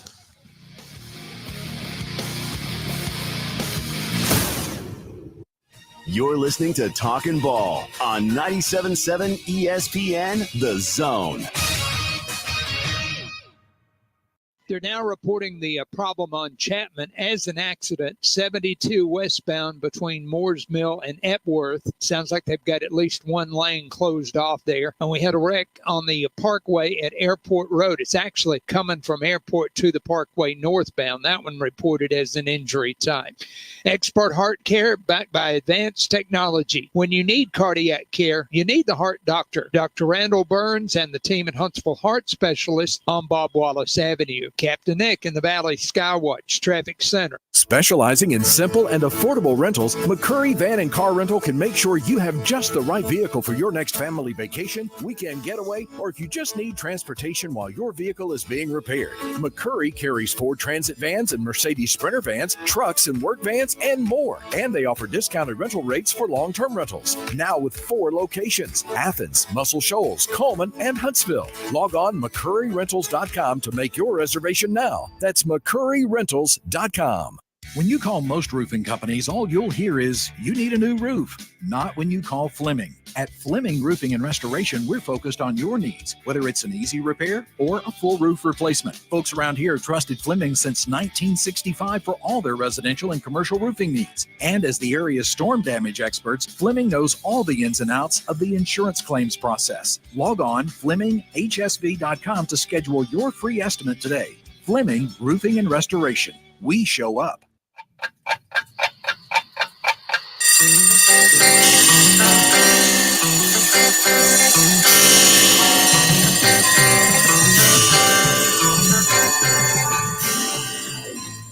It's time for tomorrow's headlines today with Scott Tyson and Drew DeArmond on 97.7 ESPN The Zone. All right, welcome back.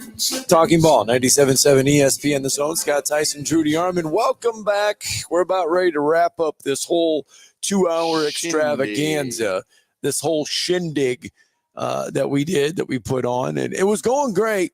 We did everything we were supposed to do today, and then Jeff from the borough decided he just leave a ended it mark. early, man. He ended the moron of the year take early, I guess. At least that's what the callers think. I mean, chances are between now and December, there'll be some other stupidity. But that one's going to take the cake, though. Yeah. Because we even had a rebuttal that wasn't planned. Yeah. That was from our good friend Jason Caldwell. And Jason didn't even know what he was. I mean, no, Jason, he had no idea what happened. He had no idea what happened to me. He's covered Auburn for 25 years. Oh, Bailey, let's hear it one more time. You know?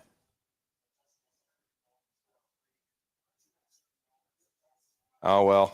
He was watching Welcome Back, Cotter. It's all good. Good stuff. That's okay. Well, he's already got it as a promo, though. It sounded good, Bandy. Good job out of you, sir. He has it. Way to get that rolling, man. We'll have that as part of the show going forward. You did a good job, son. There'll be somebody come along later. He's great for his era. He's not the greatest of all time. You have to compare all these people. You can't compare Wilkinson, Shem Beckler, all these other coaches. He's not the greatest of all time. I'm sorry. I mean, Shem Beckler had exactly. It sounded like he said Schemdecker. Well, he said Shem Beckler and Wilkinson. Yeah, and Wilkinson could be in the conversation, but he's still not as good as Nick Saban. Sorry. Anyway, there's a good moron of the year leading candidate. I mean, shoot, that margin is. I mean, he's opened up a. What was that song? Runaway Train, Never Looking Back. Soul Asylum. One-way track. Yeah. Soul Asylum. Yeah. Bandy, he hadn't heard that song, but probably. But I mean, that's just one of the. We make Bandy out to feel like he is. I mean, it's an old song. You know what I'm saying? This is before. This is around the time Bandy was 1.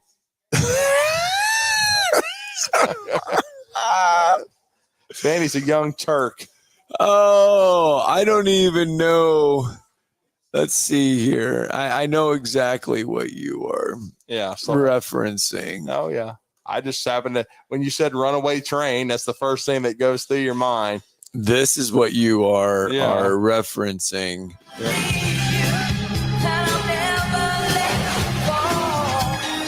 Well, apparently I got something else playing on here. That does not sound like the song I was talking about. No, this I think is. Oh, there it is. This is it, right? Yeah. Call you up in the middle of the night. There you go. We're not going to call Jeff in the middle of the night. Oh, there's some people that probably would like to call him in the middle of the night. Yeah, and wake him up. Oh, anyway, I want to thank our gracious host, Bill Penny Toyota, for letting us sit out here for 2 hours. Yeah, they're always a great sponsor. They are. Doors were open at 7 a.m. to get those cars serviced. Cars were lined up. Yep, they were. So a big thank you to them. I just need to get my car back. It's going to be another 3 more days. Oh, man. Really? We're approaching the 3-week category. Uh-oh. Wow. I know. We'll be back in studio tomorrow, everyone. Take care. Stay safe.